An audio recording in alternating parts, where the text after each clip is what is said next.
சூழ்நிலை பார்க்கும்போது மற்றவங்க நினைப்பாங்க இந்த பில்டிங் அவ்வளவுதான் இப்ப உடைந்து விடும். ஆனால் அவர்கள் பார்த்து நிற்கும் போது இந்த ரத்தினங்கள் வைத்து அழகுபடுத்துவது போல மேன்மையாக்கி இது தங்க பூசினது போல அழகுள்ளதாக மாறும். ஓ இது உலகத்தில் மிக சிறந்த அழகுள்ள பில்டிங்காக கத்த மாற்றுவார். வீழும் என்று அற்புதப்படும் அளவுக்கு ராஜா ராஜா உங்களுடைய அழகை பெருக பண்ணுகிற அமேன் பகல் இது அந்த வீடு சொல்லுங்க இது விழாது.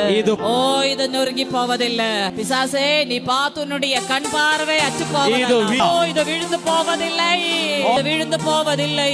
இது அழகாகவே இருக்கும், மிக அழகாக இருக்கும். சகல பொக்கிஷங்களும் இது சகல ஆசீர்வாதங்களும் இது பரலோகத்தினுடைய சகல பொக்கிஷங்கள் அம்மேன் சகல நன்மைகள் ஆசீர்வாதங்கள் சுதந்திரங்கள் எல்லாம் பெற்றுக்கொள்கிற வீடாக நீ மாறப்போகிறாய்.